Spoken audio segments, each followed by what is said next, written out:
India के space sector के लिए एक बहुत ही इंपॉर्टेंट न्यूज है कि इसरो ने अभी ऑफिशियली अनाउंस किया है कि एक थर्ड लॉन्च पैड वो बना लेंगे आने वाले सालों में और ये स्थित होगा सतीश धवन स्पेस सेंटर श्रीहरिकोटा आंध्र प्रदेश में। अब ये क्यों इंपॉर्टेंट है, इसरो को क्या नीड पड़ रही है थर्ड लॉन्च पैड की, इससे जो इसकी क्षमताएं हैं वो कितनी ज्यादा बढ़ जाएंगी, इसके अलावा इसका स्ट्रेटेजिक इंपॉर्टेंस क्या है, फ्यूचर के मिशन के लिए कैसे हेल्पफुल होगा, सब कुछ इस वीडियो में हम समझेंगे। अगर आपको वीडियो इन्फॉर्मेटिव लगे तो इसे लाइक करें, इस तरह की और वीडियोस के लिए चैनल को सब्सक्राइब करें। तो इसका जो कंप्लीशन टाइम है वो बताया गया है 2029 4 साल में लगभग ये कंप्लीट हो पाएगा। और इस प्रोजेक्ट का जो नाम है अभी तक थर्ड लॉन्च पैड इसको कहा जा रहा है, हो सकता है जब 2029 में लॉन्च हो तो इसका कुछ नाम रखा जाए। लोकेशन मैंने आपको पहले ही बता दिया है, श्रीहरिकोटा आंध्र प्रदेश में जो सतीश धवन स्पेस सेंटर है वहां पे, क्योंकि सेंटर काफी अच्छे यहाँ पे एरिया में है, 175 स्क्वायर किलोमीटर के एरिया में स्थित है, तो वहीं पर ये भी स्थित होने वाला है। की अथॉरिटी इसकी कौन है, तो पद्म कुमार ES हैं जो कि डायरेक्टर हैं HDSC के, वही इसकी की अथॉरिटी जिन्होंने इस बात को कंफर्म किया है। और इसका जो प्राइमरी पर्पस है वो ये है कि जो नेक्स्ट जनरेशन लॉन्च व्हीकल है जिसको NGLV कहा जा रहा है, जो कि ज्यादा हैवियर पेलोड्स को हैंडल कर सकते हैं, उनके लिए ये थर्ड लॉन्च पैड ये बनाया जा रहा है। और इसके लिए जो बजट अप्रूव हुआ है वो है 3,984.86 करोड़ रुपए का। और आपको पता है इसरो की इफिशियंसी और काम करने के तरीके के हिसाब से कि ये इसी बजट में इसको बना भी लेंगे और टाइम के साथ कंप्लीट भी हो जाएगा। तो आगे बढ़ने से पहले, इसकी इंपॉर्टेंस से पहले आपको बता दूं कि अगर आपको इस तरह की वीडियोस मिस नहीं करनी है तो आप हमारे टेलीग्राम चैनल को सब्सक्राइब कर लेंगे, ज्वाइन कर लेंगे, तो आपको सारी वीडियोस मिलती रहेंगी। बाकी आप हमें इंस्टाग्राम पे भी फॉलो कर सकते हैं इस तरह की इंपॉर्टेंट न्यूज के लिए। बाकी हम बात करें इसरो को क्या नीड है ये थर्ड लॉन्च पैड व्हीकल की, पहले वाले को ही क्यों नहीं अपग्रेड किया जा रहा है, तो सबसे पहली बात यह है कि ये जो थर्ड लॉन्च पैड व्हीकल बनाया जा रहा है ये मामूली सा माइनर सा अपग्रेड नहीं दे रहा है। ये लगभग इसरो की जो कैपेसिटी है अभी सेकंड लॉन्च पैड की, उसमें 3 गुना ज्यादा जो है वो यहाँ पे वृद्धि करेगा। मतलब ये है कि जो करंट अगर आप देखें इसरो का जो लॉन्च पैड है जो हैंडल कर सकता है, जैसे अगर लो अर्थ ऑर्बिट में अगर कोई सैटेलाइट छोड़ना है तो उसकी क्षमता क्या है, 8,000 से 10,000 या 9,000 के आसपास किलोग्राम की क्षमता है कि वो वहां से छोड़ा जा सकता है कोई भी यहाँ पे पेलोड।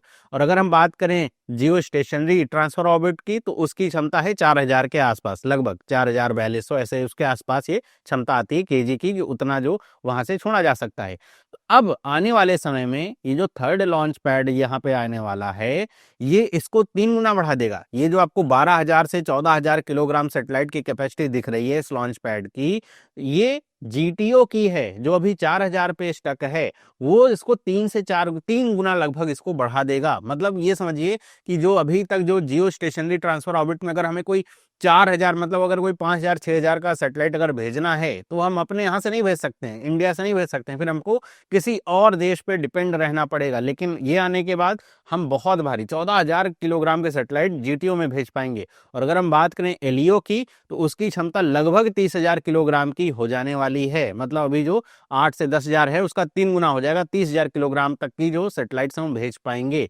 तो इसकी वजह से इंडिया को तो फायदा होगा, हमारा जो कॉमर्शियली जो कह सकते हैं जो कॉमर्शियल प्रोग्राम चलता है इसरो का कि बाहर के देशों के सैटेलाइट हम भेजते हैं उसको भी काफी ज्यादा बूस्ट मिलेगा, क्योंकि मैसिव इंक्रीज है, मामूली सा कोई ऐसा नहीं अपग्रेड किया जा रहा है, मैसिव इंक्रीज है। और इसके अलावा जो सेकंड हम कह सकते हैं जो प्रोजेक्ट सूर्या है, प्रोजेक्ट सूर्या का मतलब है कि जो नेक्स्ट जनरेशन लॉन्च व्हीकल्स हैं, जैसे अभी हमारे पास LMV-3 है, बाहुबली रॉकेट जो है उसके द्वारा हम जितने मिशन करते हैं भारी भरकम वाले वो करते हैं, आने वाले समय में इसरो इससे भी ज्यादा दमदार कह सकते हैं और नेक्स्ट जनरेशन का जो लॉन्च व्हीकल है वो बना रहा है।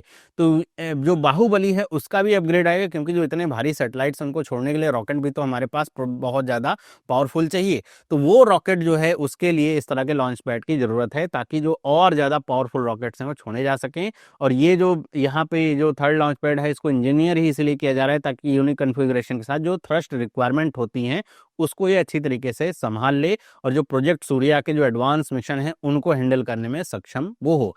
और इसके साथ साथ एक रिडंडेंसी और बैकअप की तरह भी इसको ट्रीट किया जा रहा है। मतलब ऐसे समझिए हमारे पास जो सेकंड लॉन्च पैड है जहां से हम अपने जो LMV3 के मिशंस वगैरह हैं वो करते हैं, केवल वही हमारे पास एक है। अब अगर उसमें मेंटेनेंस की ज़रूरत है और वो किसी वजह से अगर शटडाउन है, तो अगर हमारे मिशंस होने हैं तो अब नहीं हो सकते। फिर हमें अगर मिशंस करने तो दूसरे देशों के पास जाना पड़ेगा अपने सैटेलाइट्स को छोड़ने के लिए। तो ऐसे में जब ये थर्ड लॉन्च पैड आ जाएगा, तो अब इसकी मैक्सिमम क्षमता 14,000 केजी की होगी। तो इसका ये मतलब नहीं कि छोटे-मोटे रॉकेट नहीं छोड़े जा सकते हैं, वो भी छोड़े जा सकते हैं। तो इसकी वजह से होगा क्या कि अगर सेकंड लॉन्च पैड व्हीकल जो है, वो किसी वजह से अगर मेंटेनेंस में है, कुछ दिक्कत परेशानी है, तो हमारे पास एक बैकअप होगा कि हमारे पास TLP है जिसके माध्यम से रॉकेट छोड़े जा सकते हैं। तो मिशन में किसी भी तरह का पॉज़, किसी तरह का कैंसलेशन नहीं हो पाएगा 2029 के बाद। तो ये इसकी नीड है। अगर हम समझें इसका स्ट्रेटेजिक इंपॉर्टेंस क्या होगा, तो आपको पता है कि भारत जो है एक अंतरिक्ष स्टेशन बनाने का टारगेट ले रखा है 2035 तक। आपको पता है जैसे ISS है जो इंटरनेशनल स्पेस सेंटर है, तो वो उसको डिसेंबल करना स्टार्ट करने वाले हैं और हो सकता है स्टार्ट भी हो चुका हो कि धीरे-धीरे करके उसको डिसेंबल मतलब बहुत सारे देशों ने मिलकर उसको बनाया। अब सारे देश अपने-अपने अलग-अलग अंतरिक्ष स्टेशंस बना रहे हैं। जैसे चाइना जो है ऑलरेडी उस पे काम कर रहा है, रशिया ऑलरेडी काम कर रहा है, अमेरिका तो काम करेगा ही। तो उसको लेकर के भारत के भी अपने प्लान है कि भारत अपना स्पेस स्टेशन जो है वो बना रहा है 2035 तक। तो ये स्पेस स्टेशन ऐसा नहीं कि इतना भारी भरकम जो स्पेस स्टेशन एक बार में करके लॉन्च किया जाता है, नहीं। बल्कि इसके अलग-अलग मॉड्यूल्स को ना धीरे-धीरे करके छोड़ा जाता है, जा करके सब ऊपर असेंबल होते हैं। लेकिन ये मॉड्यूल्स जो है काफ़ी भारी होते हैं और इसके लिए जो है हमें अगर हम अपना अंतरिक्ष स्टेशन बना रहे हैं, तो हमारे पास इस तरह की कैपेबिलिटीज़ हों कि जो हैवी लिफ्ट जो हमारे पास जो इस तरह के जो हैवियर पेलोड है उनको हम लिफ्ट करके ऊपर ले जा सकें। तो इसके लिए हमें थर्ड लॉन्च पैड जैसे जो ज़्यादा कैपेसिटी की क्षमता के जो लॉन्च पैड हैं उसकी ज़रूरत पड़ेगी। तो ये इसलिए इम्पोर्टेंट है। दूसरा जो हमारा क्रूड मून मिशन है जो जिसका टारगेट है 2040 तक का, अभी तो हमारा गगनयान जैसे होगा।